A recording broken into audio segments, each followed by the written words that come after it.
반갑습니다. 오늘 저희는 당신이 보내주신 텍스트 새하늘과 새 땅, 완성된 언약이라는 책의 8장 앞으로의 전개 부분을 좀 깊이 들여다보려고 합니다. 이게 아주 흥미롭더라고요. 네, 맞습니다. 이 자료는 성경 전체를 하나의 큰 이야기, 그러니까 언약이라는 틀로 보면서 미래와 종말이 어떻게 연결되는지를 보여주려고 하죠. 네, 여러 시대에 걸친 약속들이 어떻게 딱 맞춰져서 하나의 그림이 되는지 그런 걸 보려는 시도 같아요. 그렇죠. 아담 때부터 시작된 그 약속들이 역사를 거쳐서 결국 그리스도를 통해 어떻게 완성되고 그 이후 미래는 어떤 모습일지 여기에 대한 저자의 시각이 담겨 있습니다. 맞아요. 종말, 심판, 하나님 나라. 사실 좀 무거운 주제들인데 오늘 이걸 좀 파헤쳐 보려고 합니다. 네, 저희 목표는 이 텍스트의 핵심 주장, 특히 좀 기존 생각과 다른 부분들을 당신이 명확하게 이해하실 수 있도록 돕는 겁니다. 신학적인 내용이라 복잡할 수 있는데 최대한 알기 쉽게 풀어보겠습니다. 좋습니다. 그럼 바로 시작해 볼까요? 이 텍스트를 보니까 인류 역사를 어떤 거대한 싸움으로 그리고 있어요. 네, 창세기부터 나온 여자의 후손이랑 뱀의 후손 사이의 갈등? 이게 역사의 어떤 핵심 동력이다 이렇게 보는 거죠. 정확합니다. 단순한 선악 대결이라기보다는 하나님의 구원 계획을 따르는 쪽과 거기에 맞서는 쪽 사이의 근본적인 싸움으로 보는 거예요. 아, 예수님이 말씀하신 알곡과 가라지 비유처럼 교회 안팎에서 이 두 세력은 마지막 때까지 계속 공존하면서 갈등할 거라고 이 책은 주장하거든요. 끝날 것 같지 않은 싸움이죠. 근데 이 엄청 긴 싸움을 끝내는 존재가 등장하잖아요. 여기가 아주 흥미로웠는데 기업 물을 자이신 그리스도. 네, 그렇죠. 기업 물을 자라는 표현이 이거는 생소할 수도 있을 것 같아요. 네. 구약 성경, 특히 룻기 같은 데서 나오는 개념이죠. 이게 단순히 잃어버린 재산을 찾아주는 걸 넘어서요. 아, 그런가요? 네. 가문의 명예를 회복시키고 또 원수를 갚아서 정의를 세우는 그런 강력한 보호자 역할이거든요. 그렇군요. 보호자 역할. 맞습니다. 이 텍스트는 그리스도가 바로 그 최종적인 기업 물을 자라고 아주 강조해요. 단순히 우리 죄를 대신 갚아주시는 걸 넘어서 하나님의 원수인 사탄과 그 세력, 그러니까 뱀의 후손을 완전히 멸망시키고 하나님의 공의를 바로 세우는 그런 마지막 복수 혹은 보복의 사역까지 하신다는 거예요. 와, 이게 역사의 대단원이 될 거다 이렇게 보는 거네요. 네, 그렇죠. 그런데 이 종말 이야기를 하면서 저자가 우리가 흔히 듣던 특정 종말 시나리오에 대해서는 상당히 비판적이더라고요. 아, 네. 그 부분 아주 명확하게 선을 긋죠. 예를 들면 비밀리에 성도들이 하늘로 올라간다는 휴거나 7년 대환란, 또 지상의 문자 그대로 천년 왕국이 세워진다는 식의 이야기들요. 세대주의 종말론이라고 하나요? 네, 맞습니다. 그런 해석들이 성경 본문을 너무 문자 그대로만 읽었거나 아니면 성경 전체를 흐르는 그 언약의 통일성, 점진성 같은 큰 그림을 놓친 결과라고 주장합니다. 예를 좀 들어주시겠어요? 휴거 같은 경우엔 어떻게 다르다고 보나요? 네, 그 휴거 개념은 보통 요한계시록 3장 10절이나 데살로니가전서 5장 9절 같은 구절을 근거로 들거든요. 환란을 면하게 해준다, 노하심에 이르지 않게 한다, 이런 표현들요. 네. 근데 이 텍스트는 그게 환난에서 물리적으로 빼내준다는 뜻이 아니라 환난 중에서도 신자들을 하나님이 특별하게 보호해 주신다는 의미로 해석해야 한다고 봐요. 아, 물리적 탈출이 아니라 보호다. 그렇죠. 누가복음 21장 36절도 피하여 서도록 기도하라는 거지 공중으로 데려가겠다는 약속은 아니라는 거죠. 다니엘서 9장의 그 7년대 환난 해석도 다르죠. 보통 미래에 있을 일로 보는데. 네, 이것도 아주 중요한 차이점인데요. 이 텍스트는 그 예언이 미래에 있을 어떤 7년 기간이 아니라 이미 예수님의 초림과 십자가 사건으로 성취되었다고 주장해요. 이미 성취되었다. 네, 그리스도께서 십자가에서 단번에 영원한 속죄를 이루셨잖아요. 그걸로 언약을 확정하셨고 구약의 제사와 예물도 끝나게 하셨다는 거죠. 그러니까 미래에 적그리스도가 나타나서 다시 7년 언약을 맺고 깨고 이런 해석은 그리스도의 속죄 사역의 완전성을 좀 약화시킬 수 있다고 비판하는 겁니다. 그럼 예수님이 여러 번 오신다거나 천년왕국 앞뒤로 심판이랑 부활이 여러 번 있다는 그런 복잡한 시나리오는 다르게 본다는 거네요. 그렇죠. 훨씬 단순하게 봐요. 역사적 개신교 신학의 입장을 따른다고 하면서요. 그럼 이 텍스트가 제시하는 종말의 핵심 그림은 뭔가요? 아까 말씀하신 것처럼 좀 단순하다면 단회성과 동시성 이렇게 요약해도 될까요? 네, 아주 정확한 표현입니다. 핵심은 그거예요. 그리스도의 재림은 딱 한 번 있을 거다. 한 번. 네. 그리고 그 재림 때 모든 죽은 사람들, 그러니까 의인이든 악인이든 동시에 다 부활할 거라는 거죠. 동시에요? 네, 요한복음 5장이나 사도행전 24장 같은 구절을 근거로 들어요. 생명의 부활이든 심판의 부활이든 하여튼 다 같이 일어난다는 거죠. 그리고 바로 그때 단 한 번의 최후 심판이 모든 사람에게 이루어진다. 이게 끝이라는 겁니다. 그 최후 심판 때 기업 물을 자이신 그리스도가 최종 판결을 내리시는 거고요. 그렇습니다. 마태복음 25장에 나오는 양과 염소 비유 아시죠? 그것처럼 믿음으로 그리스도와 하나 된 사람들과 끝까지 하나님을 거부한 사람들을 영원히 나누실 거라고 묘사해요. 그럼 댐의 후손, 그러니까 회개하지 않은 사람들은 어떻게 되나요? 그들은 마귀와 그 사자들을 위해 준비된 영원한 불, 즉 지옥 형벌에 처해질 거라고 말합니다. 마태복음 25장이나 요한계시록 20장에 나오죠. 이게 하나님의 공의가 최종적으로 실현되는 모습이라고 보는 거예요. 와, 근데 여기서 정말 중요한 질문이 생길 수밖에 없겠어요. 만약에 복음을 한 번도 제대로 들어보지 못한 사람이라면요. 그 사람에게도 이 심판이 공정하다고 할 수 있을까요? 태어나 보니 그런 기회가 전혀 없는 곳에 살았다면요. 네, 맞아요. 정말 현실적이고 중요한 질문입니다. 이 텍스트도 그 질문을 피해가지 않고요. 단호하게 그렇다. 심판은 공정하다고 답합니다. 근거가 뭔가요? 크게 두 가지를 제시하는데요. 첫째는 일반 은총이에요. 모든 사람은 하나님이 만드신 자연 만물을 통해서 하나님의 존재나 능력, 신성을 어렴풋이라도 알 수 있게 창조되었다는 거죠. 로마서 1장에 나오듯이요. 그리고 노아 언약을 통해서 주어지는 하나님의 보존하시는 은혜, 비나 햇빛, 사계절 같은 거요. 이런 걸 누리며 살아가고 있다는 겁니다. 창조주를 알만한 최소한의 계시는 주어졌다. 그렇죠. 그리고 두 번째 근거가 더 핵심적인데요. 바로 원시복음이라는 개념입니다. 원시복음이요? 네, 프로토 에벤겔리움이라고도 하는데 창세기 3장 15절을 말해요. 아담과 하와가 타락한 직후에 하나님이 뱀에게 하신 말씀 있죠. 여자의 후손은 네 머리를 상하게 할 것이요 너는 그의 발꿈치를 상하게 할 것이니라. 아, 네네. 이 텍스트는 이 구절이 그냥 뱀이랑 사람 사이의 적대감을 말하는 게 아니라 장차 여자의 후손, 궁극적으로는 그리스도를 통해 올 구원자에 대한 최초의 약속, 그러니까 복음의 씨앗이라고 해석해요. 와, 그게 그렇게 해석될 수 있군요. 네, 이승구 교수 같은 분의 견해를 인용하면서 아담 이후 모든 인류에게는 이 희미하지만 분명한 구원의 약속이 어떤 형태로든 전달되었거나 최소한 접근 가능했을 거라고 주장합니다. 문제는 뭐냐? 사람들이 이 원시 복음의 빛을 따르기보다는 자기 죄 때문에 이걸 거부하고 우상숭배나 불의로 나아갔다는 거죠. 로마서 1장 뒷부분 내용처럼요. 그러니까 복음을 명시적으로 듣지 못했더라도 하나님이 주신 최소한의 계시, 자연 계시나 원시 복음에 대해 어떻게 반응했느냐로 심판받게 되니까 누구도 핑계댈 수는 없다. 네, 그런 논리입니다. 결국 심판의 기준은 그리스도를 믿는 믿음이지만 그 믿음의 기회 혹은 그에 준하는 계시에 대한 반응의 책임은 모든 사람에게 있다는 거죠. 그래서 심판은 공정하다는 결론에 이르는 겁니다.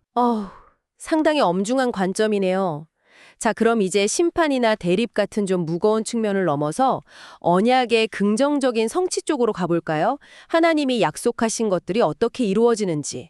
아브라함에게 주신 약속 중에 핵심이 백성에 대한 약속이잖아요.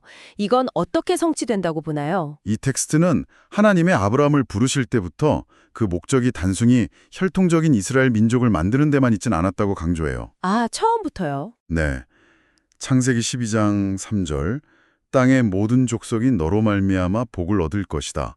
이 말씀처럼요.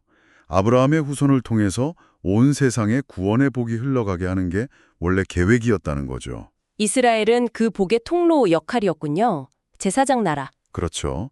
출애굽기 19장 6절에 나오죠. 근데 안타깝게도 그 역할을 온전히 감당하지는 못했고요. 그렇다면 그 모든 족속에게 복이 임한다는 약속은 실제로는 어떻게 이루어지는 건가요? 바로 예수 그리스도 안에서 그리고 그분을 머리로 하는 교회를 통해서 성취된다고 설명합니다. 교회를 통해서요? 네, 그리스도께서 십자가로 유대인과 이방인을 나누던 율법의 벽을 허무셨잖아요. 에베소서 2장에 나오듯이요. 그래서 이제 혈통이나 민족 배경 상관없이 오직 믿음으로 하나 된 새로운 백성, 그게 바로 교회라는 겁니다. 아, 이 교회 안에서 아브라함에게 약속된 그 영적인 후손들이 온 세상 모든 민족 가운데서 모여들게 된다는 거죠. 이사야 61장에 메시아가 오셔서 모든 민족을 회복시키실 거라는 예언이 바로 이 교회를 통해 이루어지고 있다고 해석하는 겁니다. 그렇군요. 백성 약속은 그리스도와 교회를 통해 전 세계적으로 성취된다. 그럼 또 다른 핵심 약속인 땅은 어떻게 이해해야 할까요? 이것도 단순히 지금의 이스라엘 땅, 가나안 땅만은 아닐 것 같은데요. 맞습니다. 땅의 약속도 훨씬 크고 영적인 의미로 봐야 한다고 강조해요. 히브리서 11장을 아주 중요하게 인용하는데요. 네. 거기 보면 아브라함이나 믿음의 조상들이 가나안 땅에 살긴 했지만 사실은 나그네처럼 살면서 더 나은 본향, 그러니까 하나님이 직접 계획하고 지으실 하늘에 있는 도성, 그러니까 하나님의 도성을 사모했다고 하거든요. 아, 진짜 목적지는 하늘의 도성이었다. 그렇죠. 그래서 아브라함에게 약속된 땅의 궁극적인 실체는 지상의 어떤 특정 지역이 아니라 하나님이 통치하시는 완성된 하나님 나라 전체를 의미한다고 보는 겁니다. 그럼 그 땅의 회복은 어떤 모습일까요? 그냥 뭐 아름다운 자연 환경 정도로 끝나는 건 아니겠죠? 훨씬 넓게 봐요. 이 텍스트는 땅의 회복을 단순히 질이나 생태계 회복을 넘어서 인간 삶의 모든 영역, 그러니까 문화 전체의 회복까지 포함한다고 봅니다. 문화 전체요?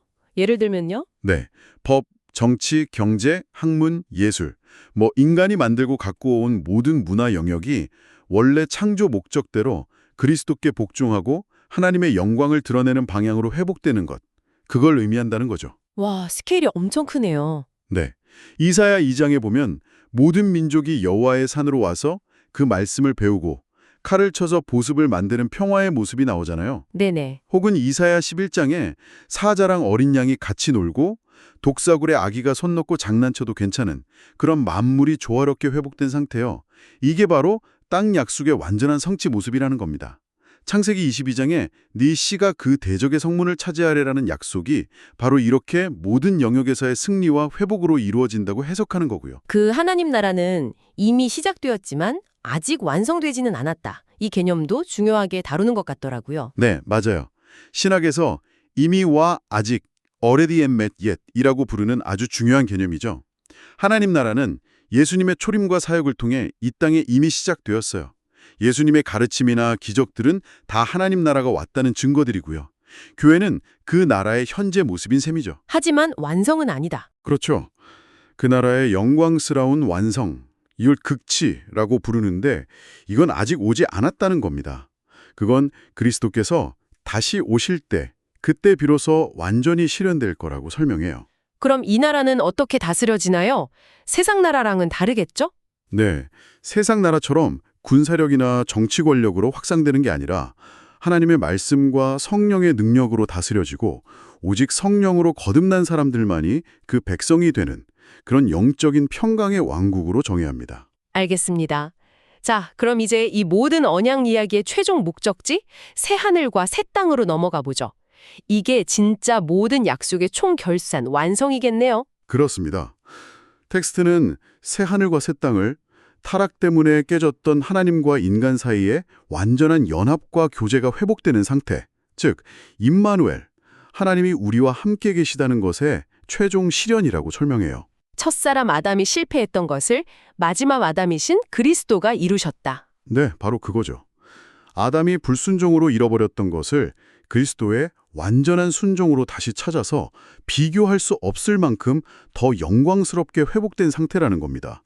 에덴 동산에서 누렸던 그 친밀함과 조화가 완성되는 거죠. 구약 선지자들도 이런 회복을 내다봤다고 하셨죠? 네, 이사야서 51장 3절에 보면 사막을 에덴 같게, 광야를 여호와의 동산 같게 하신다고 했고 에스겔서 36장에서도 황폐했던 땅이 에덴 동산같이 될 거라고 말해요.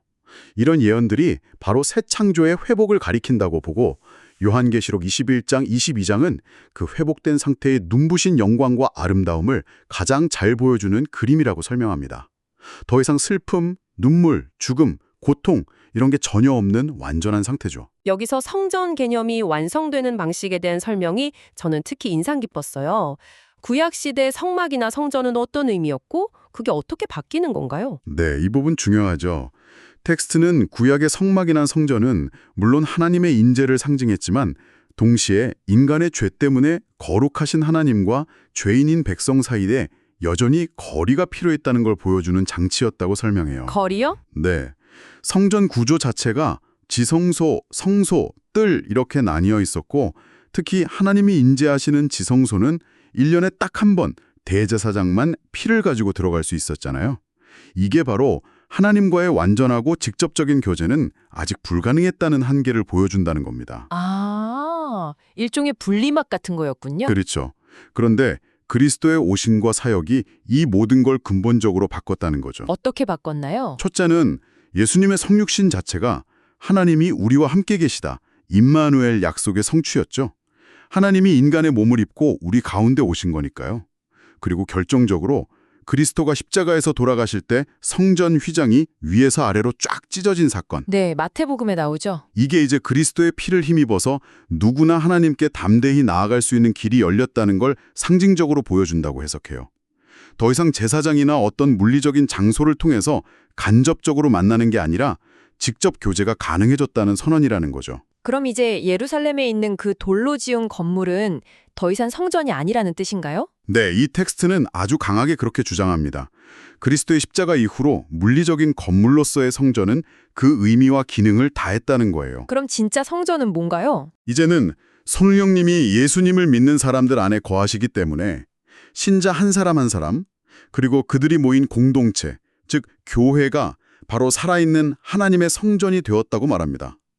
고린도전서 3장이나 6장, 에베소서 2장에 다 나오죠. 우리가 성전이다. 네. 그래서 텍스트는 심지어 오늘날에도 여전히 어떤 특정 건물을 성전이라고 부르는 것에 대해 이건 좀 언약의 발전을 제대로 이해하지 못한 구약적인 생각일 수 있다고까지 비판해요. 와, 그렇군요. 이 관점을 가지고 요한계시록 21장 22절을 보면 이해가 되네요. 성 안에서 내가 성전을 보지 못하였으니 이는 주 하나님 곧 전능하시니와 및 어린 양이 그 성전이심이라. 네, 바로 그겁니다. 새 하늘과 새 땅, 새 예루살렘에는 더 이상 별도의 성전 건물이 필요가 없는 거예요. 왜냐? 하나님 아버지와 어린 양 예수 그리스도께서 친히 백성들 가운데 거하시면서 그들의 성전이 되어주시기 때문이죠. 완전한 임마누엘 상태. 그렇죠. 어떤 매개체나 분리된 공간 없이 하나님과 완전하고 영원하고 직접적인 교제가 이루어지는 상태. 이게 바로 언약의 최종 목표라는 겁니다. 아까 새 예루살렘 성의 구조 자체에도 상징적인 의미가 있다고 하셨죠. 12문이랑 12기초석 이야기요. 네, 그것도 아주 중요한 상징인데요. 새 예루살렘 성에는 문이 12개가 있는데 각 문에는 이스라엘 12지파 이름이 써 있어요. 네. 그리고 성곽에는 기초석이 12개가 있는데 거기에는 어린 양의 12사도 이름이 기록되어 있죠. 구약과 신약이네요. 맞습니다.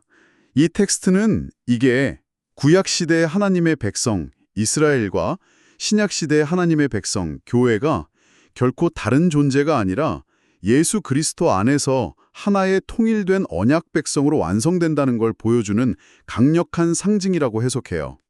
아브라함으로 시작된 언약 백성이 사도들을 통해 세워진 교회를 거쳐서 마침내 하나로 영광스럽게 합쳐지는 모습을 보여준다는 거죠. 와, 오늘 정말 방대한 내용을 다룬 것 같습니다.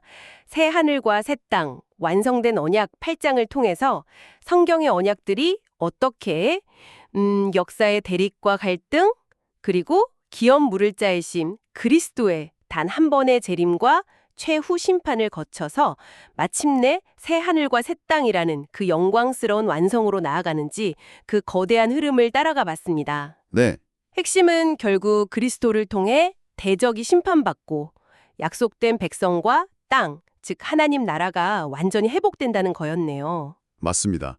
특히 이 텍스트는 우리가 흔히 듣던 휴거나 천년왕국 같은 특정 종말론 시나리오들에 대해서 성경의 언약이라는 큰 틀에서 좀 비판적으로 검토하면서 대신 단회적 재림, 동시적 부활과 심판, 그리고 믿음을 통한 구원과 영원한 하나님 나라의 완성을 강조했죠. 네. 결국 저자가 이 자료를 통해 당신에게 전하고 싶은 가장 중요한 메시지는 아마 이걸 겁니다.